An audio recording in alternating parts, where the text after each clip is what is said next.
John 21:17. He saith unto him the third time, Simon, son of Jonas, lovest thou me? Peter was grieved because he said it unto him the third time, Lovest thou me? And he said unto him, Lord, thou knowest all things. Thou knowest that I love thee. Jesus saith unto him, Feed my sheep. I want to talk about passion tonight. The definition of passion is any powerful or compelling emotion or feeling towards love or hate. You can passionately love or hate someone. Wednesday night I covered the subject of passion in youth, and I asked them a question. If a visitor came in on Sunday morning, would they know you were passionately in love with Jesus? Don't think for a minute I am trying to bring anyone under condemnation, because I'm not. Everybody has bad days, but it is a serious question to ponder. I am not saying that a Christian will be smiling and jumping up and down or shouting all the time. The reason I say this is because I don't find anyone in the Bible doing these things all the time. This brings me to one of the reasons why Christians lose their passion for God.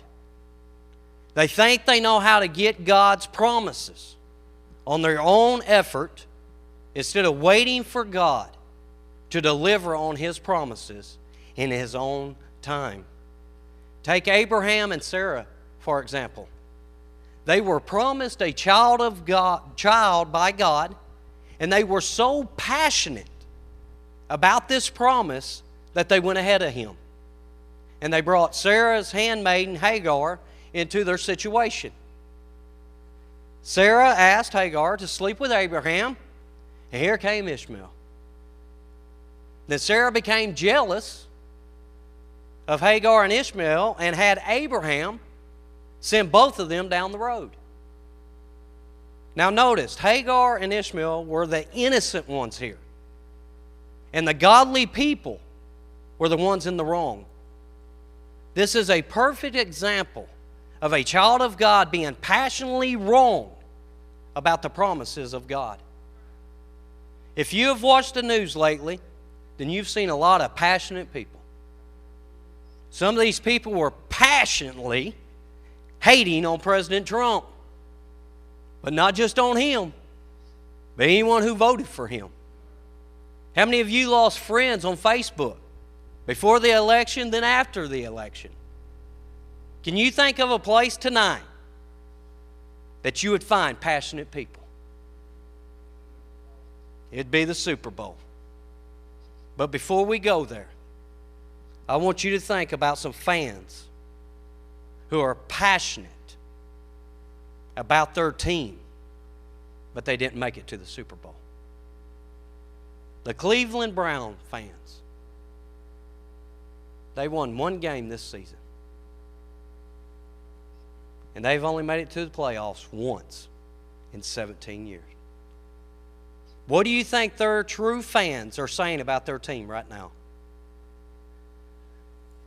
Same thing Pastor and I are saying about our team.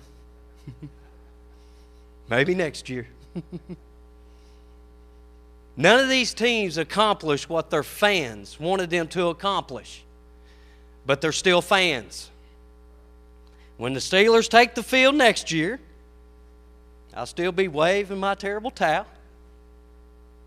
And Pastor will still be telling me, wise men follow the star.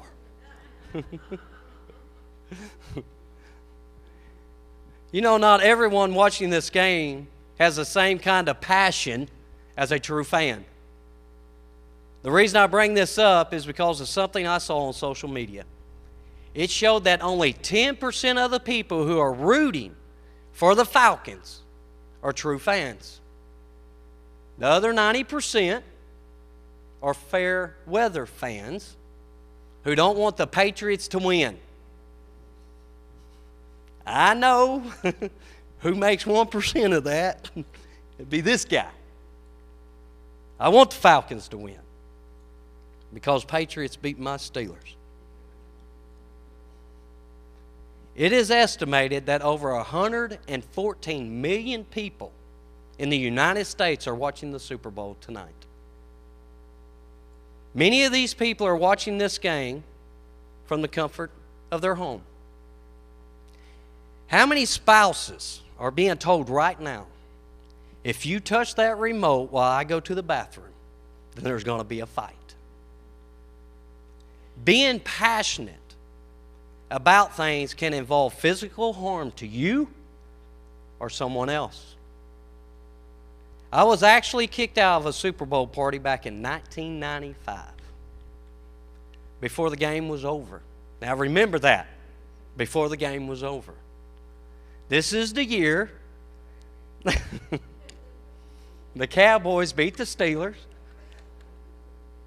But notice, I was kicked out before the game was over, or it wouldn't have happened.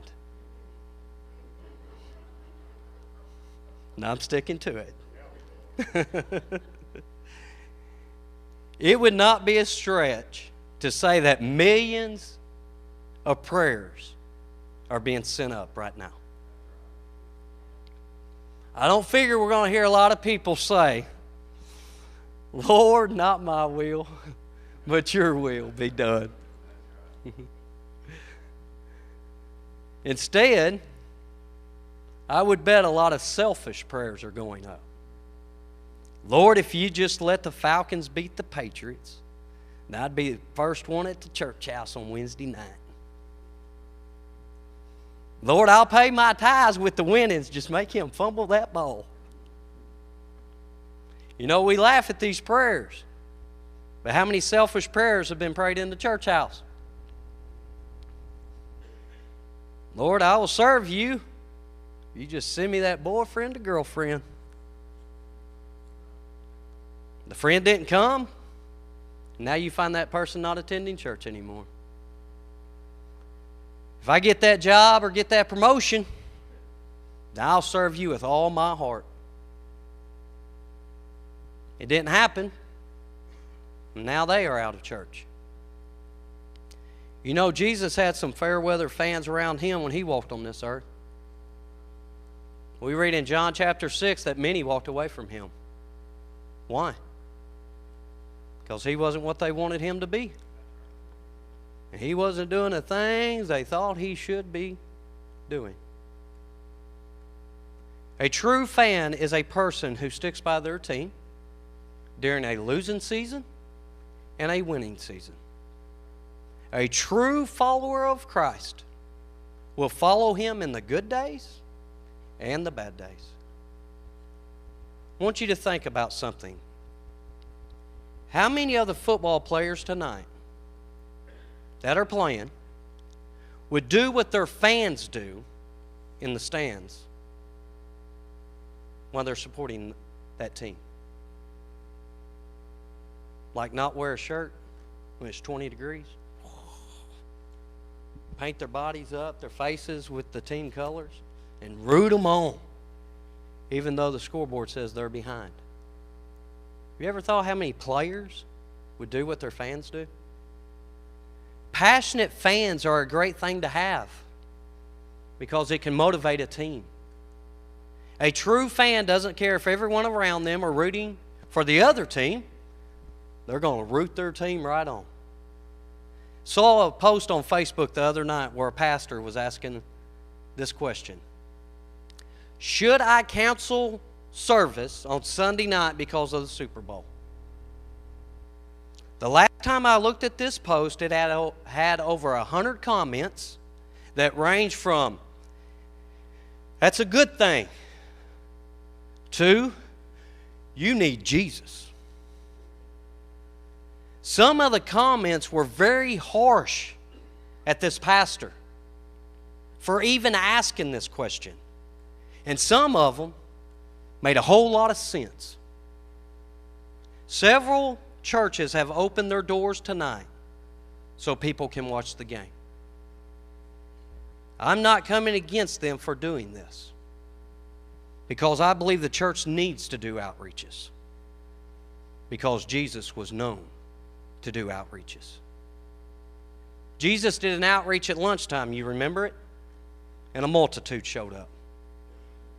The question that I would be interested in asking to these pastors that opened their doors up, what kind of worship service did you experience? Was it a little or a lot different than a Sunday morning worship? It is interesting to see what people will go through just to be at a football game versus a church service. They will stand outside for hours before coming into the stadium, stand in long lines getting something to eat, and sit in nosebleed sections that cost thousands of dollars where you have to have a good pair of binoculars to even see.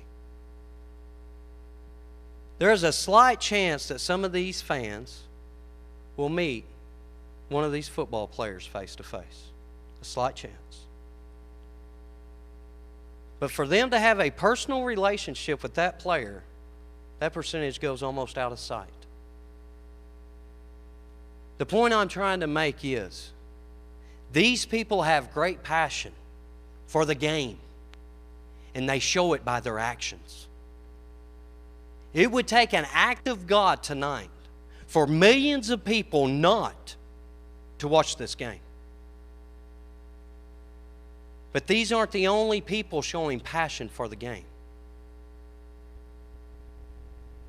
They are companies paying $5 million for a 30-second commercial. Why?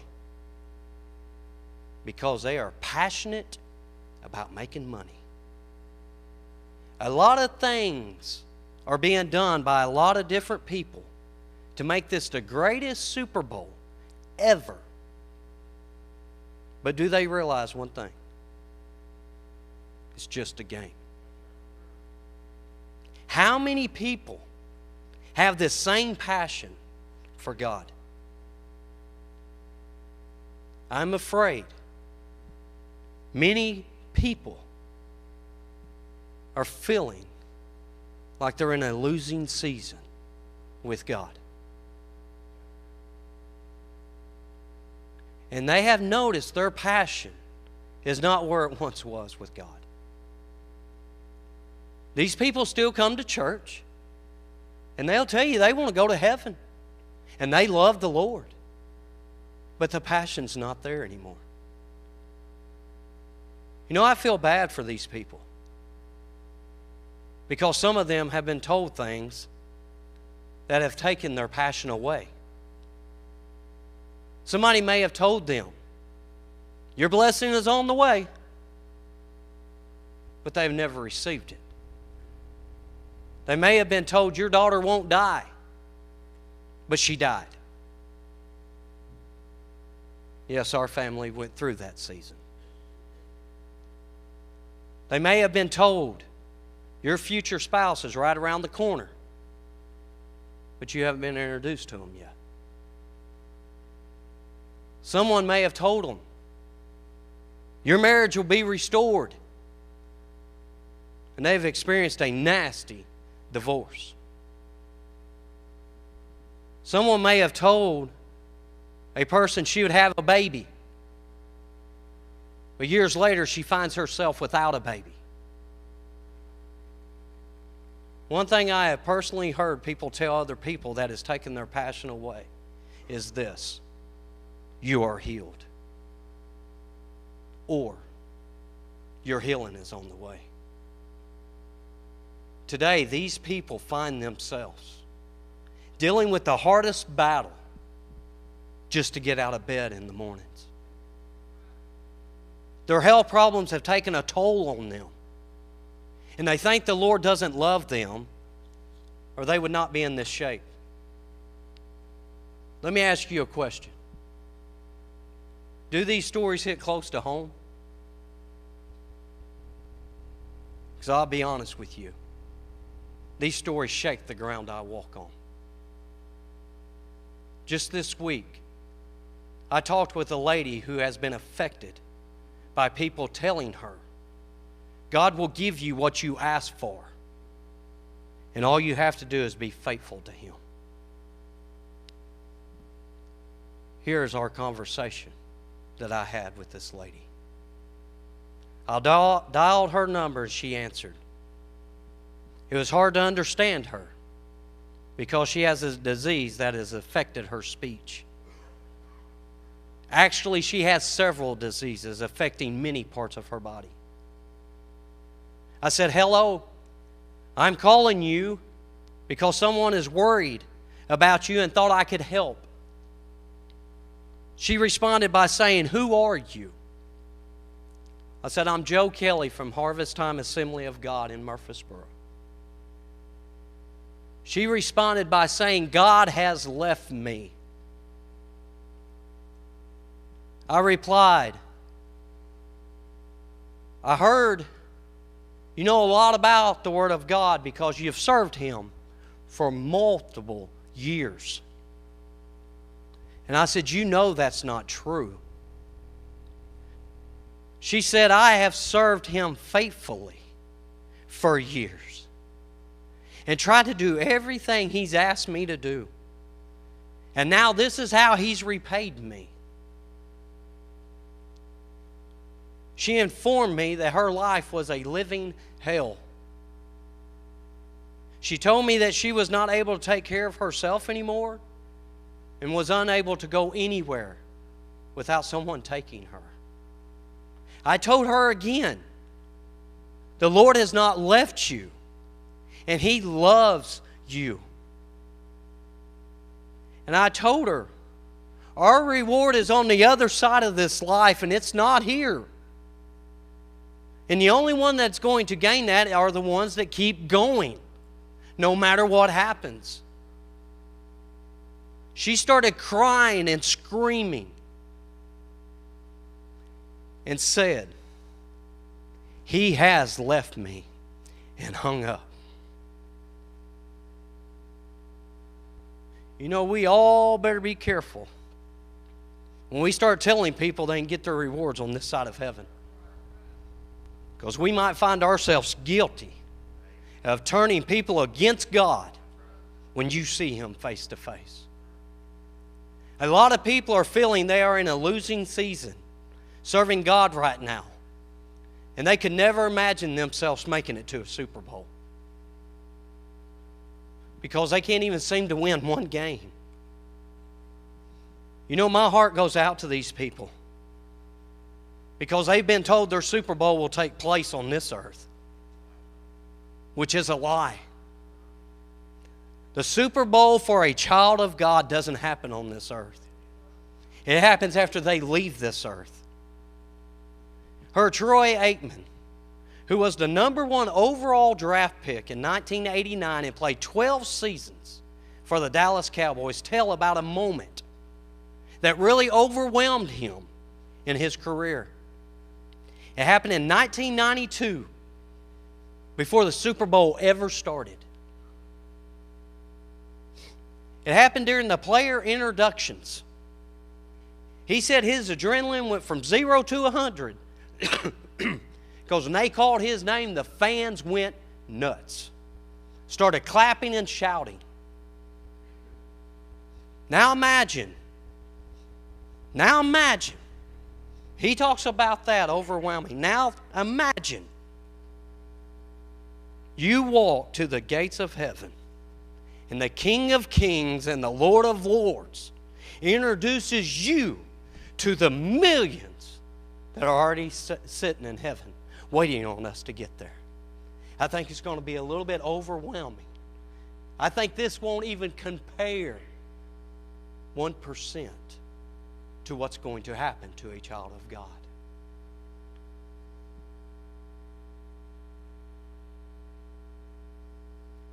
I have news for you tonight. If you are a Christian, you're on a winning team. Even if it doesn't look like it or feels like it. You know why? Because you're still stepping to the finish line. You're still stepping. You're headed to the gates of heaven. I beg you tonight, don't get wrapped up with the silver and gold of this world. Because the crown a believer receives is worth more than the silver and gold of this world. In our society, it is not hidden that people worship the creation more than the Creator. Look at where a human being ranks to a bald eagle. I tell you, don't be discouraged that the Lord hasn't done what you wanted Him to do. Because I never have met one person who gets it their way all the time. I have never read in the Bible where one person said, God has done everything I've wanted Him to do because I'm God's special one. I will prove this by using the words of Jesus in Luke 22:42. Father, if thou be willing, remove this cup from me. Nevertheless, not my will, but thine be done. If anyone would ever be considered God's special one, then it would be Jesus Christ. Something we must realize today is God and we're not. We are here to glorify God, which means we are here to accomplish His will for our lives and not our own will. I know this is a tough thing to accept in our life. It wasn't easy for Jesus either. But He knows what's best for us. And if we are not careful, we'll find ourselves not very pleasing in the Father's eyes. To be pleasing in the Father's eyes is about being passionate for the things of the Lord. You know, there's a big difference between obeying the Lord and pleasing the Lord. I'll give you an example. A child starts taking off running through the church. And man, everybody's telling him, stop, stop, stop. Boy, he's just getting it. Then all of a sudden, somebody grabs him. Takes him over to the chair, sits him down, says, you sit right there. He's being obedient now, isn't he? Do you think he's happy?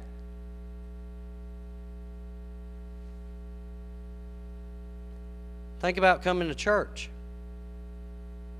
Are you pleasing God by coming? Or are you just coming out of obedience? Obeying God is one thing, but following God with passion is something totally different. I'm not talking about us shouting, jumping, or running. But I am telling us not to allow this world to take our passion away from God. We all need to be passionate about the things of God that He has called us to do. How many of you know Pastor John and I are not the same? Different personalities. Pastor John doesn't show emotion like I do. But that doesn't mean he isn't passionate about the things of God. He studies for hours, all by himself, just to bring a message to us. He is passionate for the things of God, or he wouldn't do it. Earlier, I talked about the Super Bowl. Now I want to show you some differences between this football game and a walk with God. If somebody already knew which team was going to win the Super Bowl tonight before the game ever started, and knew the exact score, would they bet $1 or all they had? They would bet all they had because it's a sure thing. Well, I've come to tell you that every follower of Christ has a sure thing. There is no doubt that a Christian who finishes this race will win more than all the money that was spent on the Super Bowl commercials and all the player salaries put together. If there was ever a sure thing then it is a Christian's walk with God. And I ask you, how much of your life are you putting on the line for the causes of Christ? How passionate are you for a sure thing? You know, people know what you are passionate about just by talking to you or by watching you live your life.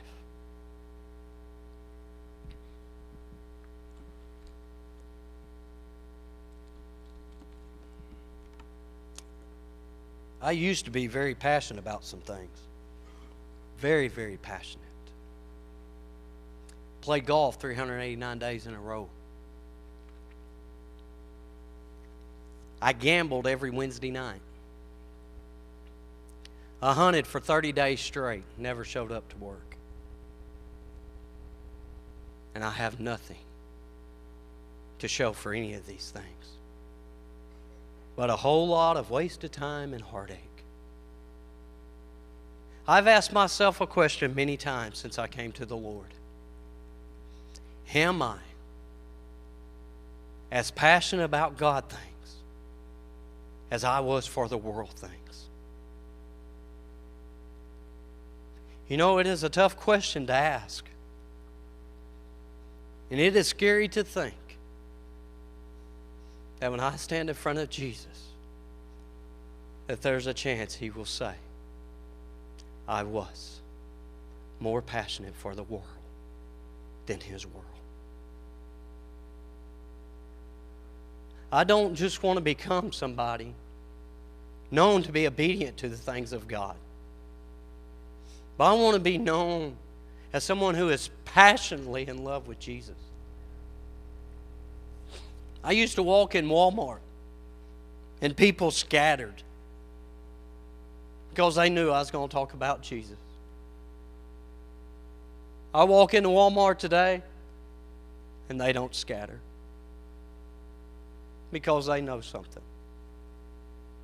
They know I'm not as passionate about the Lord as I once was.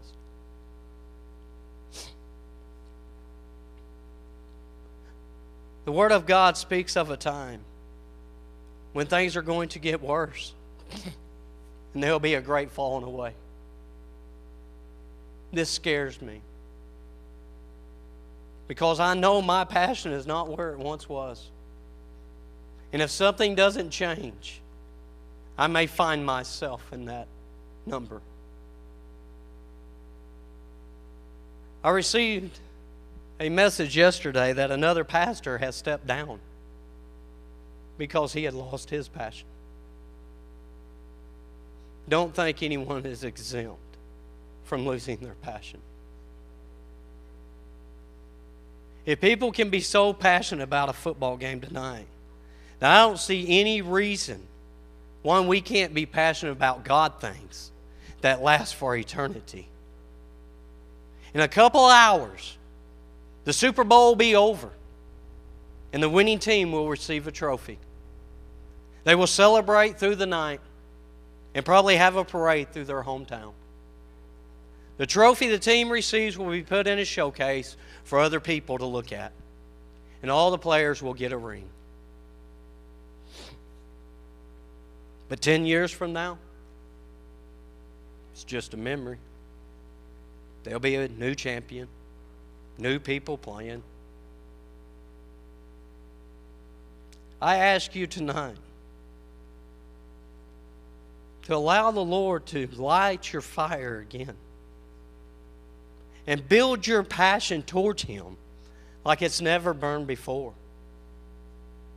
They will be rough days ahead, but understand, God said, I go before you and I prepare your way. No matter what comes our way, we need to look at the end of this thing and not at the present circumstances. Praise and worship, would you come?